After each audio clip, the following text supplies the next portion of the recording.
Okay. तो last class में हमने आयलर्स थ्योरम पढ़ा था, और आयलर्स थ्योरम क्या कहती थी, जरा रिकॉल कर लेते हैं।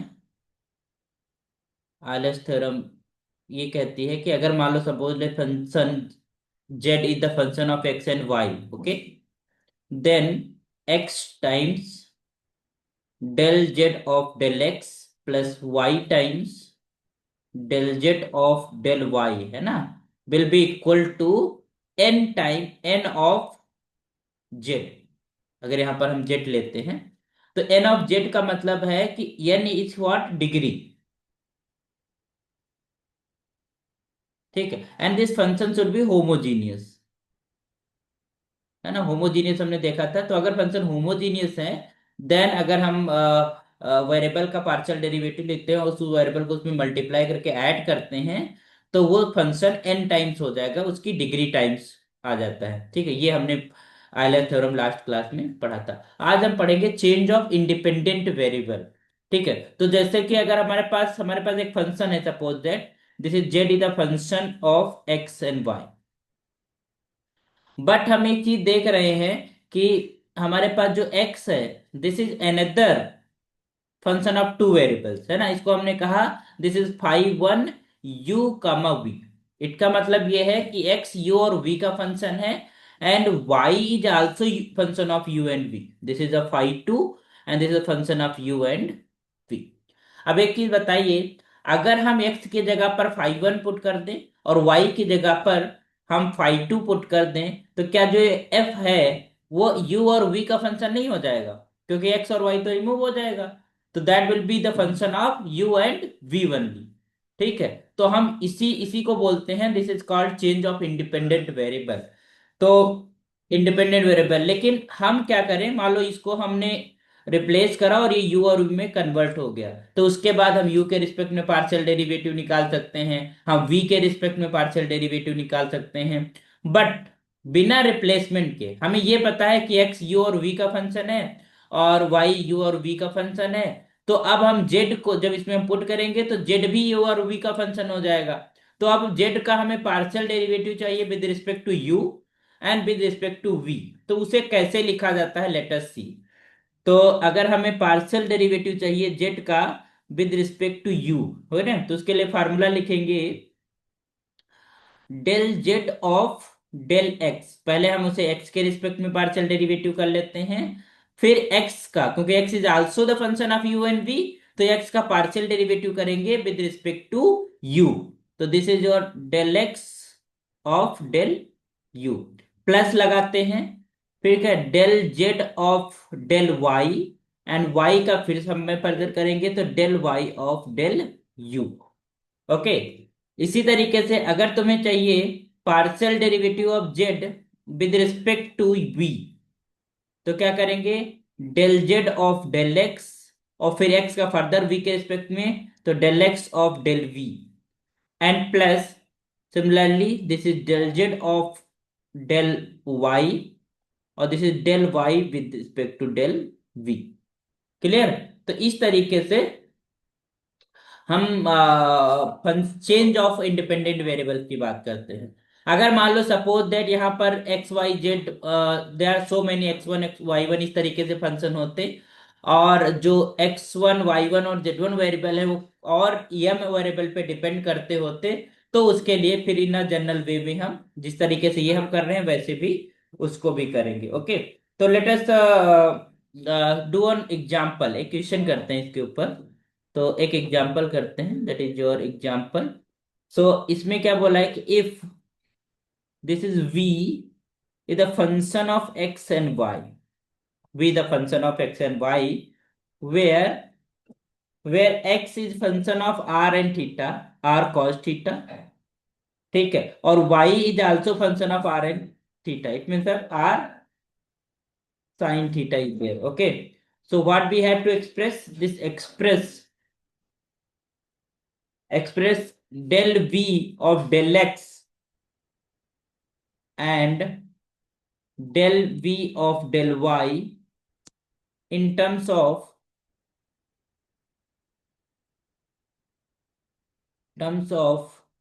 del v of del r and del v of del theta. Okay.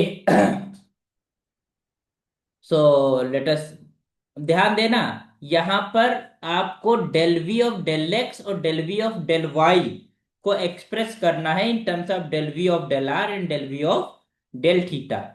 ठीक है, यहां पर हम क्या कर रहे थे, हमने del v of del u को del Z of del x के फॉर्म में हमने एक्सप्रेस करा था। ठीक है, अभी हमको उल्टा करता है, रिवर्स करना है। इसका मतलब है कि you will have to find a relation between x and y and r and theta, है ना, मतलब r should be the function of x y and theta should be the function of x y। ठीक, तो इसका solution लिखते हैं। Let us right the solution of this problem. समझ में आ रहा है सबको? आवाज क्लियर है ना हमारी? हम्म। यस सर, सब समझ में आ रहा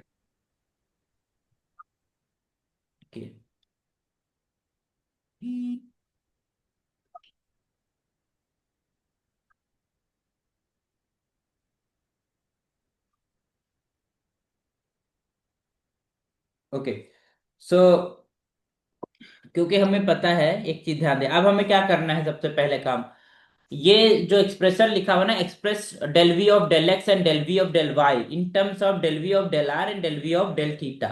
इसका मतलब है हमें आर को एक्स वाई के टर्म्स में लिखना है, एक्स एक्स और वाई आर और थीटा के टर्म्स में लिखे, दैट इज ओके। बट हमें आर को in terms of x y लिखना है और थीटा को भी in terms of x y लिखना है। तो हमें पहले से पता है, सिंस एक्स बराबर क्या है, आर कॉस थीटा, है कि नहीं, and y is equal to क्या है, आर साइन थीटा। तो बी नो डेट, अगर इनको स्क्वायर करके हम ऐड कर देते हैं तो you will get x square plus y square is just equal to r square cos square theta and plus this is r square sine square theta. होगा कि नहीं होगा? अगर इसमें हम आर स्क्वायर बाहर ले लेंगे तो simply you will get it is equal to one cos square theta plus sine square theta, और इसका वैल्यू वन हो जाएगी तो it will becomes r square. Clear? तो this implies from here you will get r square is just equal to x square plus y square. It means now r is the function of x and y. Okay, similarly, and अगर इनको आपस में हम divide कर देते हैं तो from here you will get r sine theta divided by r cos theta is just equal to y upon x, and this implies tan theta is just equal to y upon x, and from here you will easily see theta is just equal to tan inverse y upon x। is it clear? Clear कि नहीं, है ना? समझ में आया ये चीज? है। Yes sir. ओके, तो अब हम टीका क्या कॉमन, करने यस वाले सर। हैं, what we are going to do, let us take a partial derivative of this with respect to x। So therefore you can say, ठीक है, अगर हम यहां से डेरिवेटिव लेते हैं तो क्या मिलेगा, this is two times r. अब इस r का with respect to x partial derivative, क्योंकि r is the function of x and y, तो पार्शियल डेरिवेटिव निकलेगा तो it will be two r, and this is del r of del x is just equal to two times x। ये तो होगा, y as a constant treat होगा तो ये तो जीरो हो जाएगा टर्म, टू से to cancel. Yes sir. From here you will get del r of del x is just equal to x upon r। Is it clear? और हमें पता है x क्या था तुम्हारे पास, r cos theta divided bye r, तो from here r is r cancel, तो it will be remains only cos theta. तो this implies derivative of r with respect to x partial derivative is just equal to cos theta. Is it clear?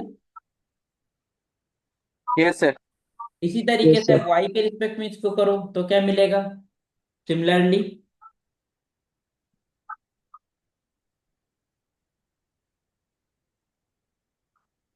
Similarly अगर हम इसी को y के respect में करते हैं तो this is 2r and this is del r of del y is just equal to 2y होगा। And this implies again this is del r of del y is just equal to y upon r, and you know that what is y? R sine theta divided by r. So from here you will get it is sine theta. Got it? Hmm? Yes sir. Okay. अब आप theta की बात करते हैं तो are का तो हमने लिख लिया, अब थीटा की बात करते हैं। तो थीटा को विद रिस्पेक्ट टू एक्स और with respect to y partial derivatives निकालिए। Now since theta is just equal to tan inverse y upon x, तो इसका आप लिखिए। तो अगर हम इसका पार्शियल डेरिवेटिव लिखते हैं विद रिस्पेक्ट टू x तो क्या आएगा? पहले तो tan इनवर्स का होगा डेरिवेटिव। tan इनवर्स का डेरिवेटिव क्या होता है? Please tell me the derivative of tan inverse x क्या होता है? 1/1 प्लस ये तो होता एक्स है। स्क्वायर। तो हम इसी का लिखते हैं, तो tan inverse y upon x, इसका मतलब हो जाएगा this is 1/1 plus y upon x का होल स्क्वायर, होगा कि नहीं होगा? और फर्दर y अपॉन एक्स का हो जाएगा, तो y अपॉन एक्स का तो y है, और 1/x का -1/x स्क्वायर, यही तो होगा। बोलिए भाई। Yes sir. Yes sir. ऊपर सही हो है। जाएगा माइनस का y upon x square, that is okay. Denominator में क्या आ जाएगा? Y square upon x square, तो एलसीएम ले सकते हैं, तो it will be x square y square upon x square, this will be cancel it out. तो this implies what? This is del theta of del x is just equal to minus Y upon x square plus y square. Got it? और क्योंकि हमें इसको और theta में लिखना होता है, तो माइनस वाई की जगह पर आप लिख सकते हैं माइनस का r sine theta, you can write. और x square plus y square की जगह आर स्क्वायर लिख सकते हो, है ना? तो एक आर से r cancel, this implies minus sine theta divided by r. तो this is your del theta of del x. अब del theta of del y चाहिए हमको, and del theta of del y. तो del theta of del y, tan inverse x को करना है, tan inverse y upon x. तो पहला expression तो ये रहेगा ही रहेगा, 1 प्लस वाई अपॉन एक्स का होल स्क्वायर। और फर्दर y अपॉन एक्स का होगा, तो y अपॉन एक्स का सिंपली क्या हो जाएगा? 1/x, y का तो 1 हो जाएगा, है ना? तो it will be remains 1/x। So from here you can easily see कि this will be what? This is 1/x divided by x square plus y square divided by x square. Is it clear? तो यहाँ पर x से एक x square cancel, x ऊपर चला जाएगा, तो this be x upon x square plus y square, and you know that x, this is और r cos theta divided by r square. तो from here you cancel it out, this implies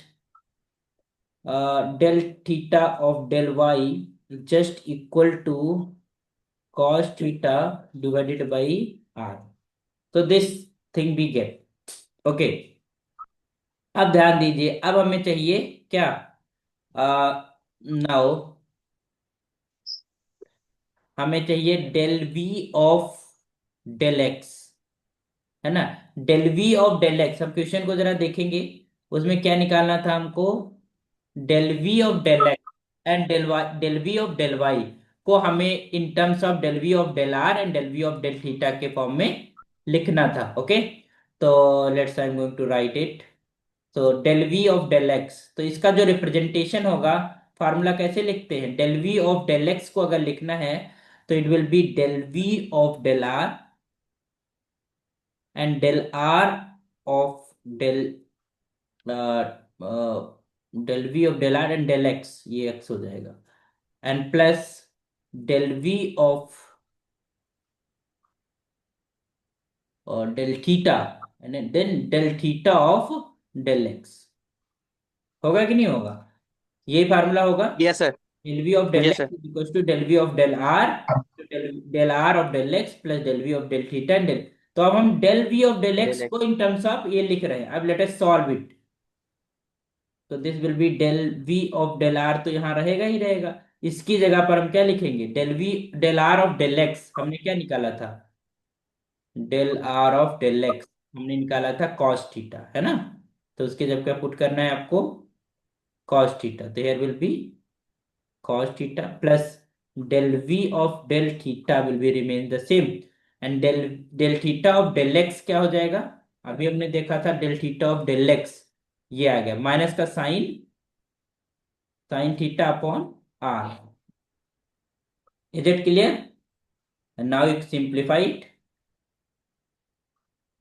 so here we will get this implies what, this is del v of del x is just equal to del v of del r cos theta, okay, and plus minus minus, this is your sin theta divided by r del v of del theta, got it?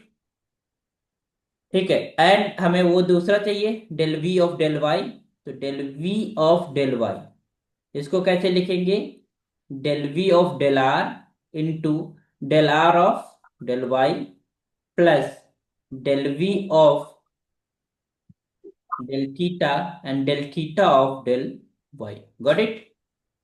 और अब one by one आप लिख दीजिए।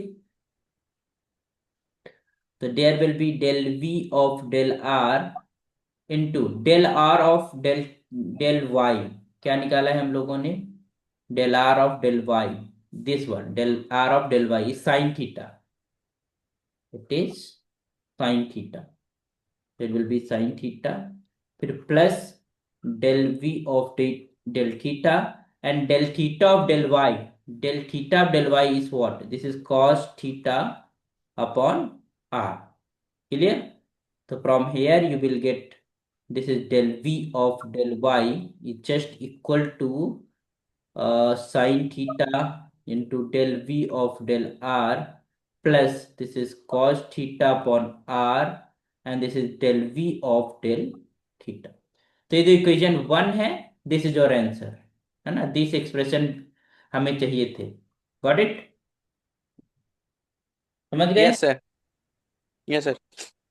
तो this type of question you have to, तो हमें करना क्या है बेसिकली, ये जो फार्मूला है वो हमें याद रखना है और उस फार्मूले पे हमें क्वेश्चंस को करना है। तो हम कर क्या रहे होते हैं कि x और y अनदर टू वेरिएबल का हमारा फंक्शन है, तो उनको जब हम जो हमारे पास प्राइमरी फंक्शन था उसमें जब रिप्लेस करेंगे तो उसके जो इंडिपेंडेंट वेरिएबल हैं वो बदल जाएंगे, ठीक है। और इंडिपेंडेंट वेरिएबल अलग हो जाएंगे तो उनके रिस्पेक्ट में हमारे पास पेरेंट फंक्शन का डेरिवेटिव क्या होगा, पार्शियल डेरिवेटिव क्या होगा, वो हमें कैलकुलेट करना होता है फिर।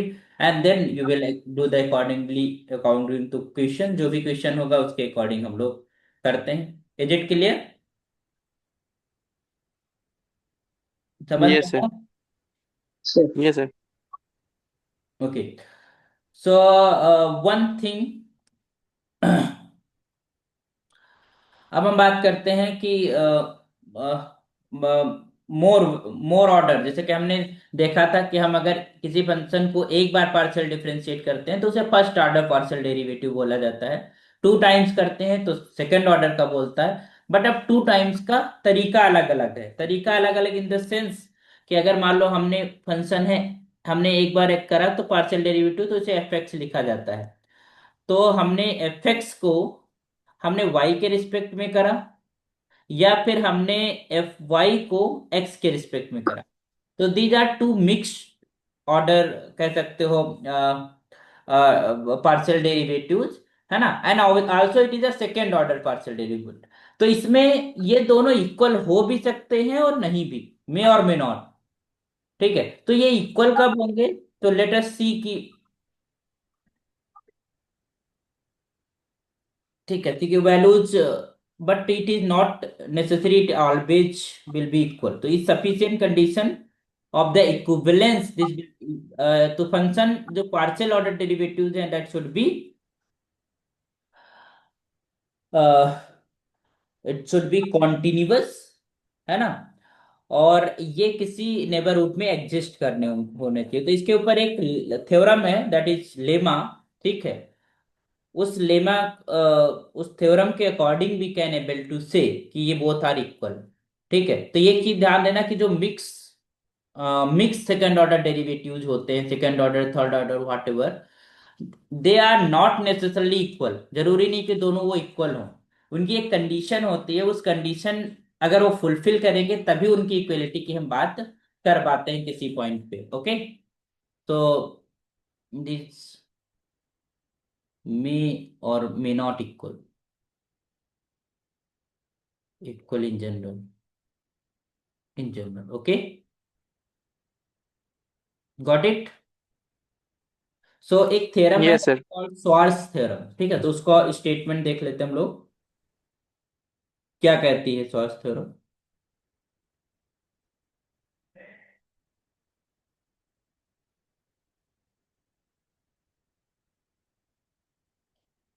श्वार्ट्ज थ्योरम ये क्या कहती है?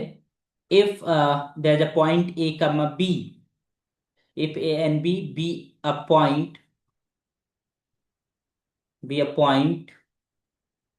of the domain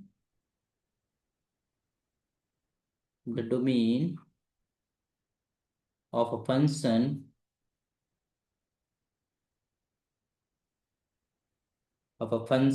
fx comma y, such that number one, this is fy, मतलब partial derivative with respect to y, if y exists in a certain neighborhood,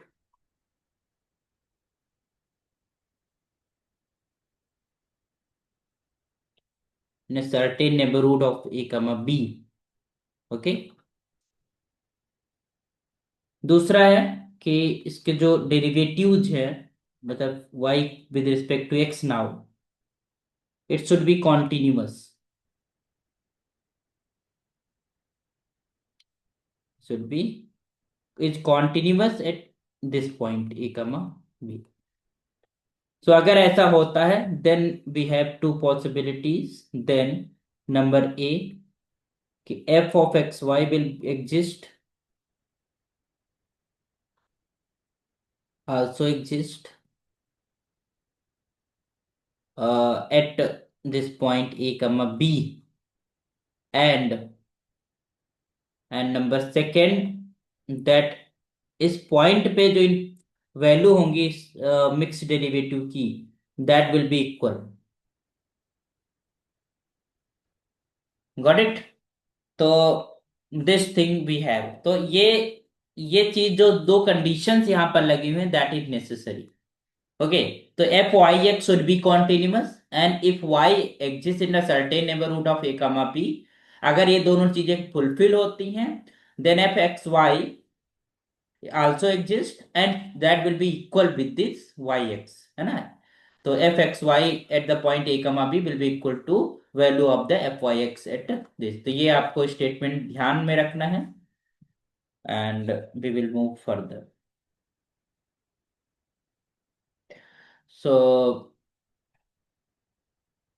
तो समटाइम्स दे जो यहाँ पर है ना, कभी कभी यहाँ पर y की बात करें तो ये एक्स वाई कर सकते हो। जैसे मान लो तुमने इसी थ्योरम को तुम इंटरचेंज भी कर सकते हो। मान लो कहा f x x comma y exist in a certain neighbourhood at a comma b, and f of x y is continuous at a comma b. In that case, f of yx will be exist and f of yx will be equal to f of xy.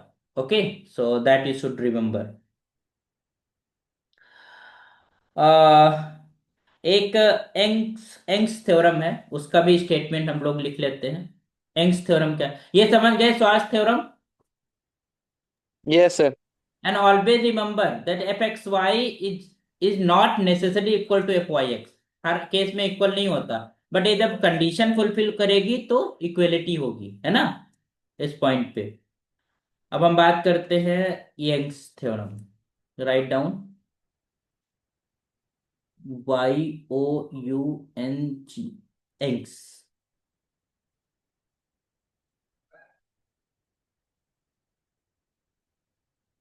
Young's theorem. Okay, so if this point A comma B be a point of the domain of a function fxy such that number first, that is your fx comma y, and partial order derivative of the first order, okay, exist in a neighborhood of a comma b.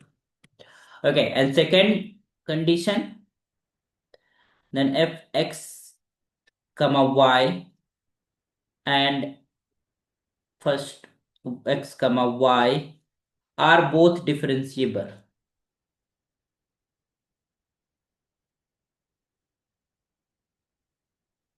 Differentiable at this point a comma b. Then fxy at the point a comma b will be equal to f of yx at the point a comma b. Clear? So Young's theorem ये कहती है कि जो first order partial derivative है वो exist करनी चाहिए इन neighbourhood of a comma B, and साथ साथ में जो फर्स्ट ऑर्डर पार्शियल डेरिवेटिव है वो डिफरेंशिएबल होनी चाहिए। अगर वो डिफरेंशिएबल हैं तो उस केस में f x y will be equal to f y x at the point a comma b. Clear? Yes, sir. So let's do one problem on it. Good.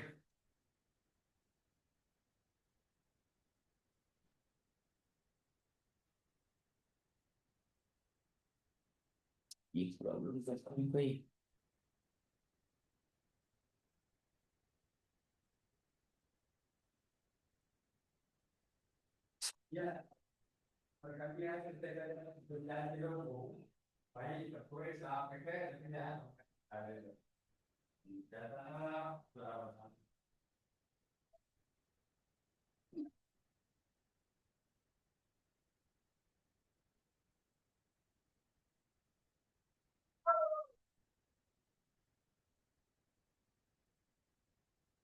एक सवाल करते हैं। क्वेश्चन ये है,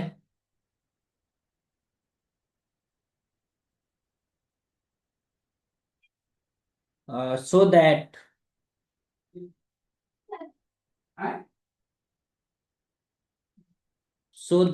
the function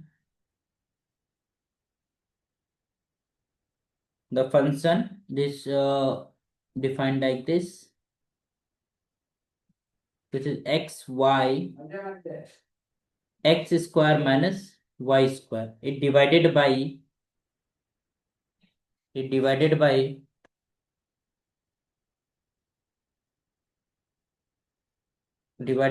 x square plus y square,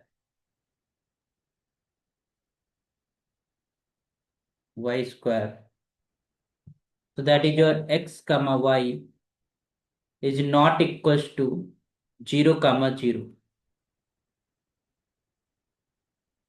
and its value is 0 when this x comma y is just equal to 0. Okay, so what we have to do, we have to show that this does not satisfy the Schwarz theorem. Okay, so does not, it's not the satisfied, does not satisfy conditions of Schwarz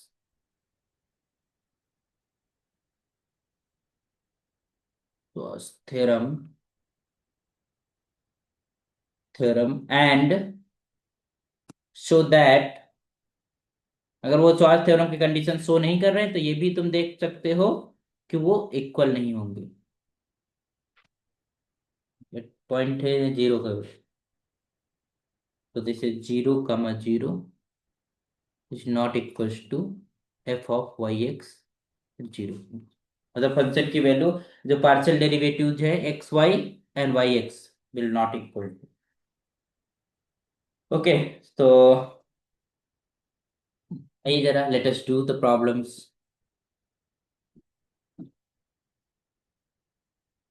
तो सबसे पहले तो हमें partial derivative, तो second order derivative निकालने के लिए हमें फर्स्ट ऑर्डर डेरिवेटिव की जरूरत पड़ेगी, ठीक है। तो फर्स्ट ऑर्डर डेरिवेटिव मीन्स, आइए जरा एक्स के रिस्पेक्ट में डिफरेंशिएट करते हैं पहले, ठीक है। तो एफ ऑफ एक्स एट 0, 0 कैसे डिफाइंड होता है? फार्मूला लिखते हैं, limit h tending to zero, है ना। और यहां पर क्या करेंगे, 0 + h, इसका मतलब क्या हो जाएगा, h, 0 माइनस का एफ ऑफ 0, 0 डिवाइडेड बाई, यही तो होता है जब partial Yes, derivative yes, sir. लिखते हैं Yes, तो sir. ऐसे ही तो लिखा जाता है, ठीक। Mm. तो from Yes, sir. Here Yes, if sir. You are going to write the partial derivative, जैसे limit h tending to zero, और अब इसमें तुम h, 0 इस फंक्शन में लिखो, h, 0 तो y बराबर 0, तो ऊपर तो 0 हो गया, ठीक है। तो ये पूरा फंक्शन 0 हो जाएगा, इट विल बी 0, और फंक्शन की वैल्यू 0 पे तो 0 है ही, डिवाइडेड बाई h। तो from here you will gate 0। तो इसकी जो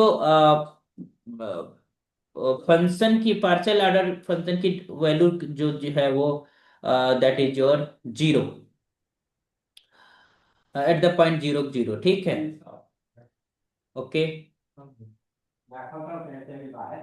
और अगर हम बात करते हैं दैट इज व्हाट वी से, अगर हम ये देखिए, एक चीज ध्यान देना, एक छोटी सी जरूरत पड़ेगी हमको। जैसे मान लो तुमको चाहिए, you want this one, suppose that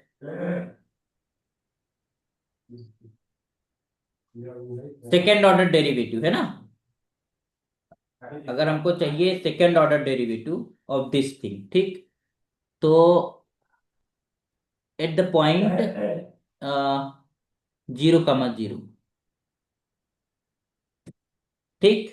तो एक चीज ध्यान देना कि यहाँ पर हम x, जो हमारे पास y है, ठीक है, उसके रिस्पेक्ट में बाद में कर रहे हैं। पहले हमने पहले x के रिस्पेक्ट में हम कर चुके हैं, अब इसको y के रिस्पेक्ट में कर रहे हैं, ठीक है।